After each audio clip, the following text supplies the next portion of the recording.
Herb. Herb is a plant. I mean, herbs are good for everything.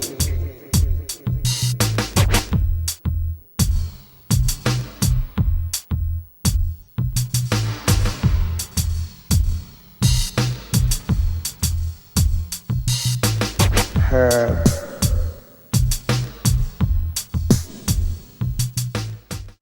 Welcome to Eugene Cannabis TV, episode 613. We've got some guests tonight, and just including David Raymond, right here beside me, and he's Oregon Duck. Oh no, that's a tie-dye shirt. So this is a friend of mine. There's a little story that goes behind this. I was dropping some stuff out of a friend's house and went by my favorite water hole, and my person owns Wild West Growers, which is in the paper they had a couple of articles last weekend in Register Guard.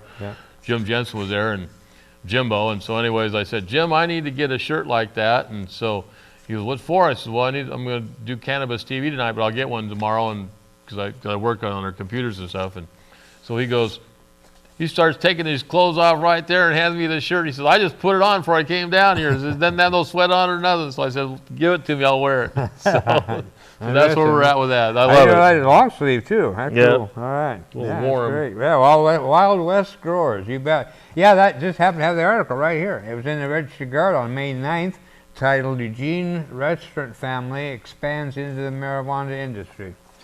So, you're working with them then? Yeah, I've known Bob and Jim for 40 years. My brother was 10 years younger than me, and he went to school with them, and so back in the 80s, Bob and me got to know each other a little bit more. I think I coached a baseball team that he was on way back when he was in the 3rd or 4th grade, as I recall. Because I remember a few of my brother's friends would call me coach, but I'm not a coach. So. Oh, yeah. Anyway, so that's kind of like how that all happened for you. But, and you brought in the Cannabis Health Summit, CDs from them, or a friend of mine, Kathy Ging, ordered this. There's 8 DVDs in this set, and it's called Cannabis Health Summits for 2016, and has featuring 20 of the world's top doctors, scientists, and leaders talking about cannabis stuff. And what I like here mostly, because I'm trying to put together a video on dosing, okay, and doctor named Dr. Dustin Sulak, on the first DVD, the last person to speak on there, talks about dosing and that an average dose is 3 milligrams to 1,700 milligrams, and talking about his is around 3 milligrams, and mine's I think about 5 or 6 or something, what all I can tolerate. But anyways, he goes, then some doctors or some people decide, how much would it take to basically kill an animal? Well, they had some monkeys, they gave them 9,000 milligrams, 600 times an average dose for a human. He said, now I wouldn't want to have been one of those monkeys because they had to have been in pain for a week, but it didn't kill nobody. You can't take 600 times a dose of anything on the market and not die from it. Yeah. So that's about cannabis. You know, the same thing what you were talking about a little bit later on the saliva test and marijuana, driving with marijuana or what other drugs. They got it all wrong. If you drive with marijuana, you're probably a safer driver than you are if you're straight. Yeah, I think it was England. They had a test that showed that actually. Yeah. Well, they did. I think last week I said that UCLA, the Department of State Highway Patrol, UCLA, and California, state of California did a test, and everybody failed the test was driving under the influence of alcohol. Then they did 2 weeks later. They did a test on marijuana, and almost all of them passed the test. Then 2 weeks later, they did a test with everybody being above the limit, and then they gave the test to them, and almost everybody passed the test again. And I mean, then they called it failed data. Because it didn't come up with what they wanted it to come up with. That's what we're dealing with on this information you're seeing from these bureaucracies. The bureaucracies want control of you. That's all there is to it. They don't want us. I call them, they're passive aggressive people. They got a smile on their face and a knife behind their back. So we need to learn how to do this back to them. They want to know all about us before they'll legalize anything with us, but they won't tell anything about them. So people, pay attention. I'm serious. We got to start working on Article 1 of Oregon's Constitution. The people have the right to form a social compact to alter or change the rule of law. Period. Done. Okay. Yeah, Next right. step. I had a phone, by the way, people still call me on my Willamette Valley Normal thing. What? And looking for advice. And I had a guy call in, and he got pulled over, and they said that he was impaired, and they called a DRE officer. You know, DRE? No. Drug recognition Okay. expert. And so he thought, yeah, great. I can prove to him that I'm not impaired, and they'll leave me alone. So he said, yeah, I submit to that. They said that he was impaired. Right. And so now he's facing impairment. You know. Well, my problem is I can't hardly smoke marijuana. Once in a while, I'll take a hit of marijuana every month or two. But I have a toe missing on this foot, and a toe missing on this foot because of diabetes and corn fructose, for God's sake. One of these days, they're going to pull me over for something, whatever. But I can't walk from here to there without being a little bit tipsy, but it doesn't impair my driving. So I'm waiting for that to happen if it ever does. But yeah, I got pulled over one time. He said, when's the last time I had a drink? I said, about 8 months ago. So, talk about impairment because you're missing your toes. It's just like Peke, we're going to have on later, same thing. He's been accused of being impaired, even though, and it's a medical condition. Yeah, that's... back to this real quickly. Yeah. I haven't had a chance to, I've only gone to, there's 8 DVDs in this set, and Kathy Ging bought a bunch of them and sold them to people just for what the cost was. And God bless her soul. I tell people when I go to a meeting and Kathy Ging's at this meeting, and then I go to another meeting across town, and there's a clone of Kathy Ging over there, and I love that lady, man. That's all there is to it. She called my girlfriend and says, your girlfriend's on the phone. Anyways, sorry, sorry, Kathy, for bringing that up. But anyways. What do they cost? I think they were only $50 or $60 for the whole thing. Oh, yeah. And there's a new one they just had online this last weekend that talks about all kinds of, there's really good stuff in there. They're talking about branding your stuff and how to co-brand it with another person or another organization. Then that guy's name was Shango Loss or something like that, did that. I only got to watch 2 of those things this weekend because it's like too many things going on, right? But I was at a memorial celebration on Celebration of Life on Saturday, so I couldn't watch anything. So that'd be something. I don't know if we'd ever be able to do it, but I thought that'd be neat if we could have some kind of an event where that was going to be shown, like in a little theater or something. You know, where people could take 8 hours. It's 8 hours long, all of it. So that's a problem. So. Yeah, it probably is. Yeah, that's a lot of information out there, though, and that's fantastic. Is anybody names will we recognize around there? Well, I don't know if they don't say them on each individual disc or anything like that. But I'll put those will be on the Emerald Empire Hempfest, eehempfest.com. I was working on that getting all the information. So it all said 2015. I tried to take the 2015 out and make it say 2016, so it looks a little bit more.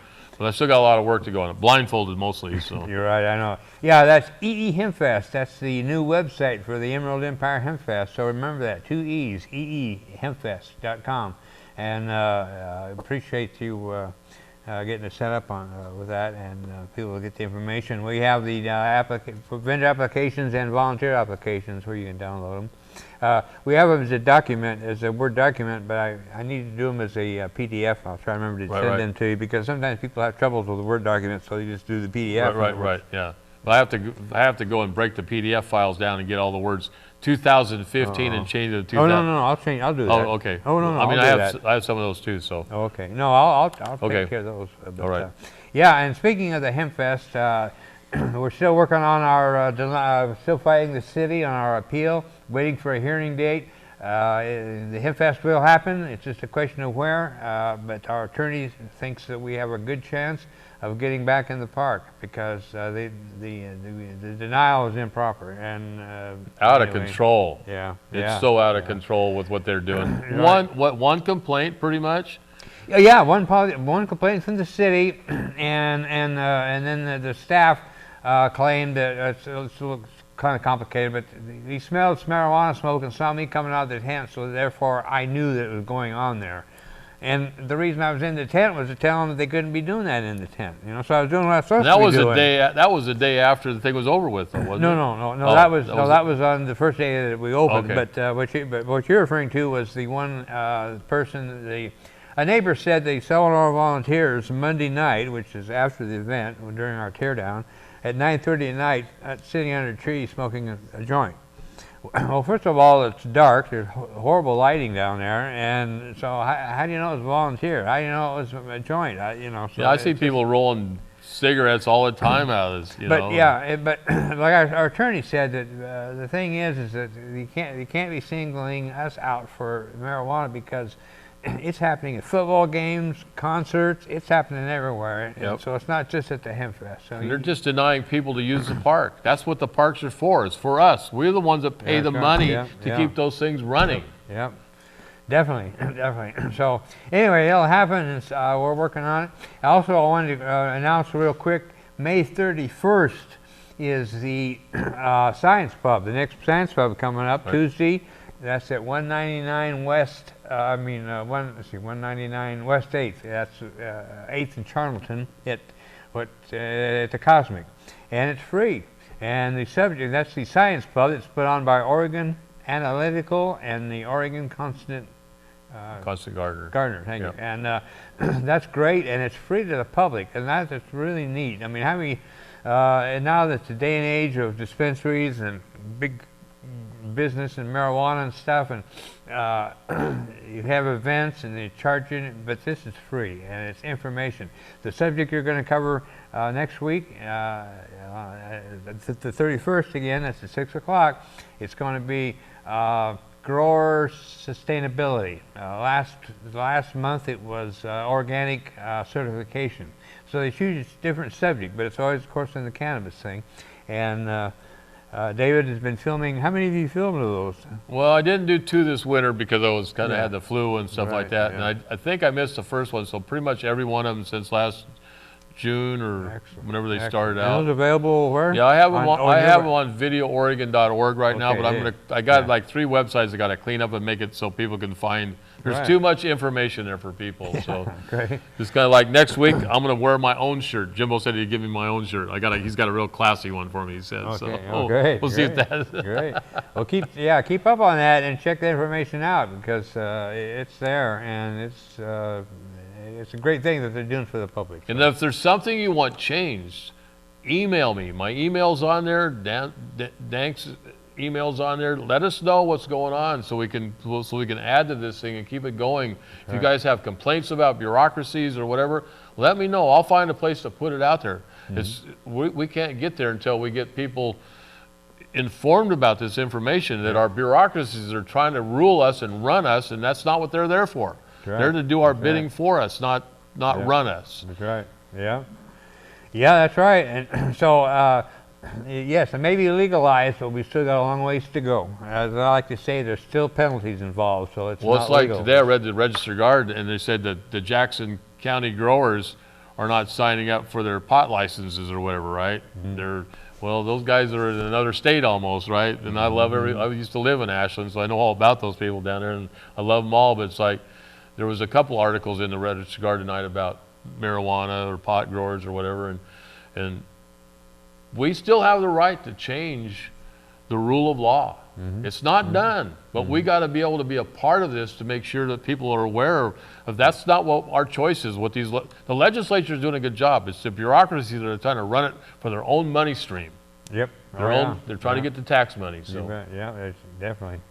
Well, great. Well, I appreciate you coming in and helping us out again, and of course with the website and with the Hempfest. So appreciate you being here, and I know you'll be back. David Raymond is here, and once again. So we all invite people to come down. Just do like David did. Come down and be on the show. So I love coming down here. Right back the second half of the show. So stay tuned. We'll be right back. And now a message from the American Marijuana Growers Association.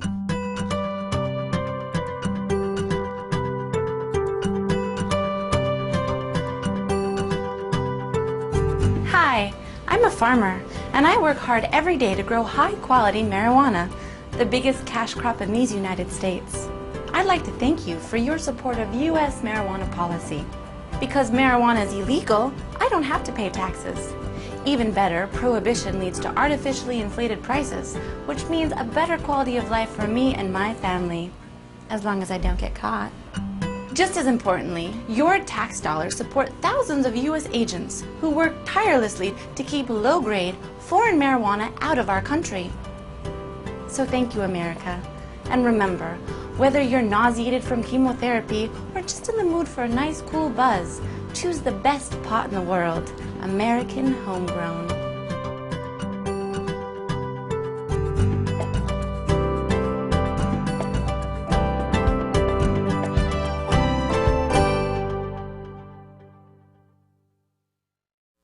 Welcome to the second half of the 613th episode of Eugene Cannabis TV. You got DanK, your host, and we have a good friend of ours out of Salem, Peke. Peke is an old friend. He's been with us for a long, long time, and come down and been on the show many times, along with our friends Perry and Sonny.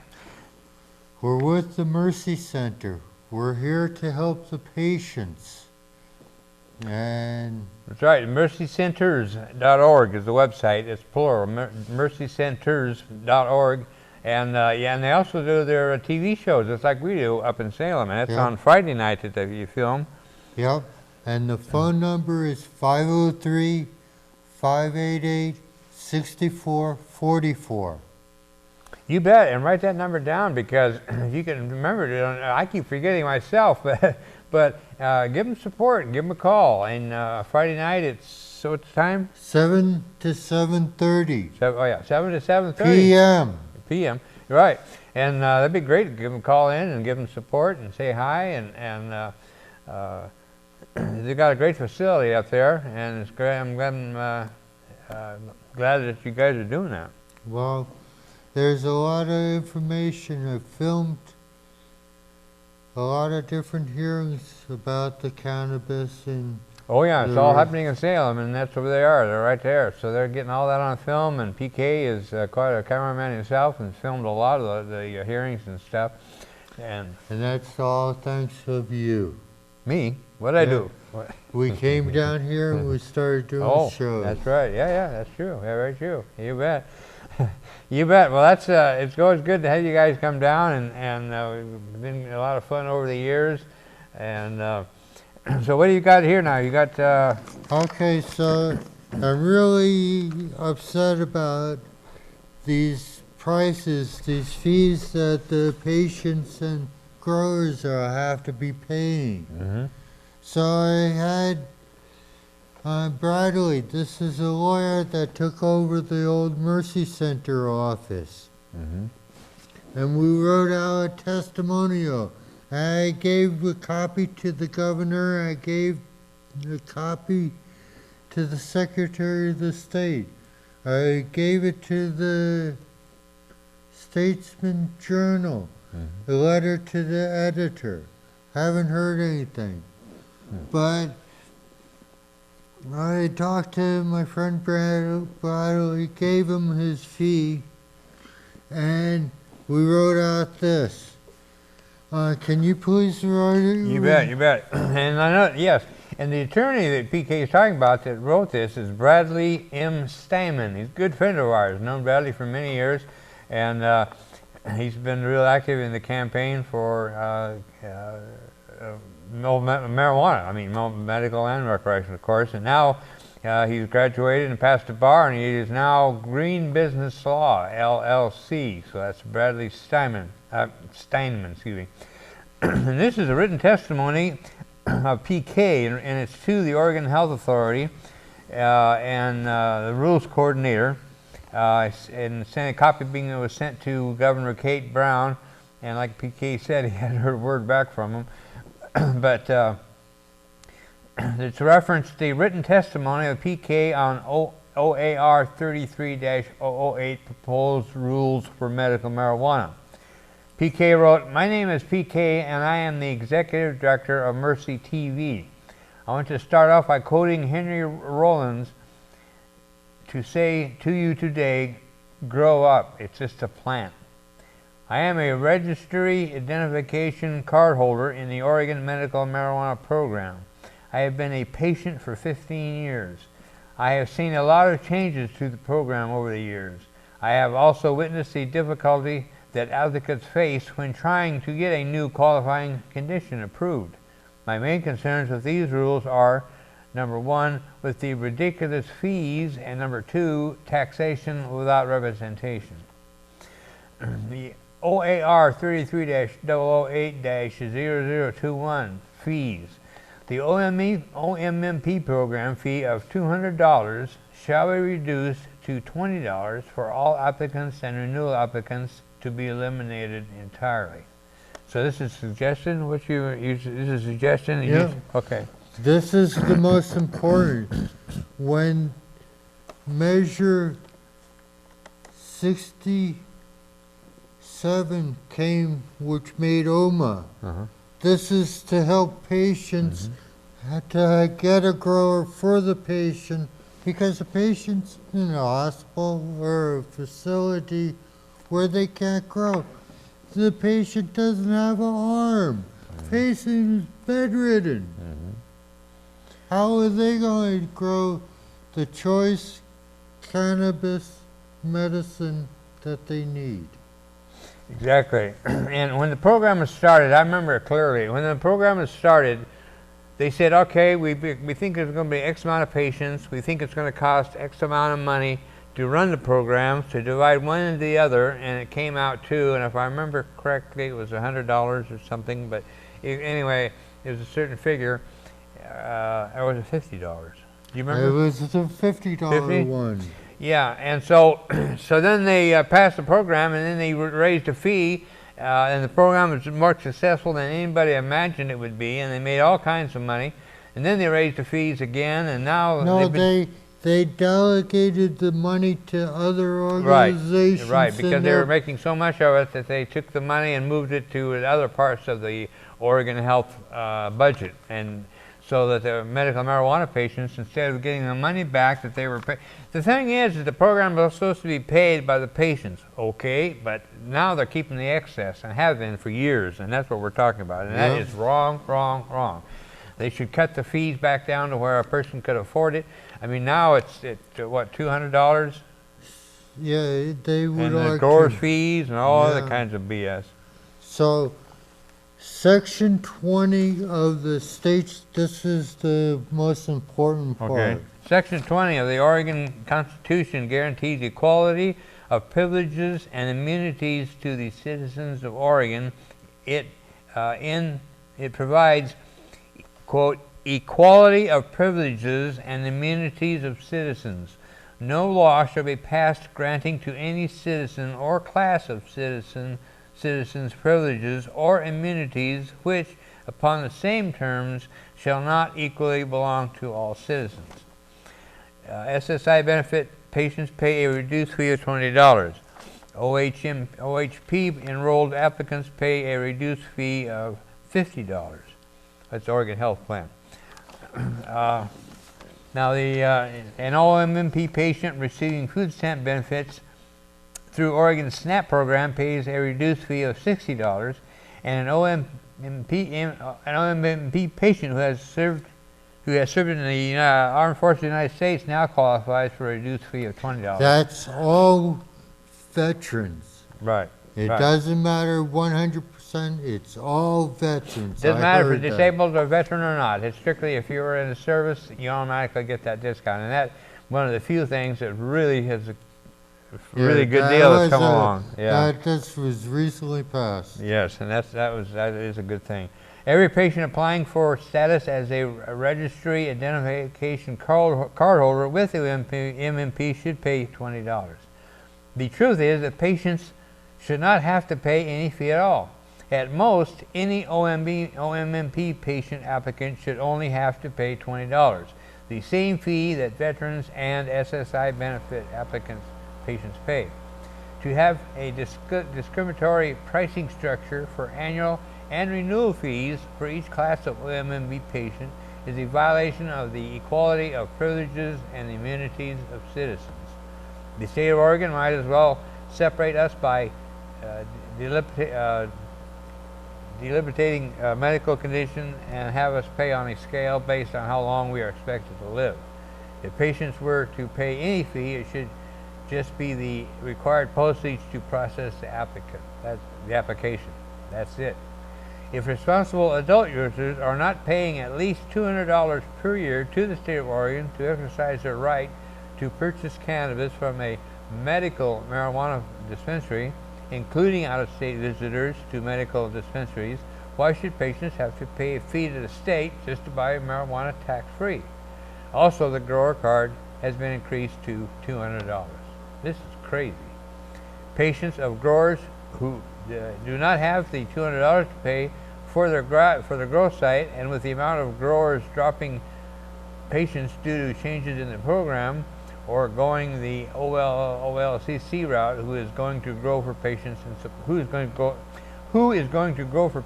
supply their medicine. Patients who live in a residential care facility or adult foster home, or who receive home health care services, or are being provided hospice or palliative care, and who have been designated as an additional caregiver of a patient pursuant to the additional caregiver designation afforded by Section 6 of Senate Bill 844, lack the ability to grow for themselves and are unable to afford a $200 fee for themselves and an OMMP grower. This kind of patient is basically guaranteed to be losing their grower under this proposal. Who will take care of them? I can grow for 4 patients at a residence and do not have to pay any fee. Why should dying or critically ill OMMP patients bear a ridiculous fee to improve their quality of life prior to death, and why should they be responsible for this ridiculous fee for growing? Please reduce this fee or eliminate it. Persons like me who participate in the OMMP are by definition suffering from the symptoms of a debilitating medical condition. The reason we had caregivers in the OMMP program in the first place in Measure 67 in 1998, and why we added growers in 2005 was because without them, OMMP patients would not be able to have access to cannabis medicine. We suffer from a condition that debilitates us.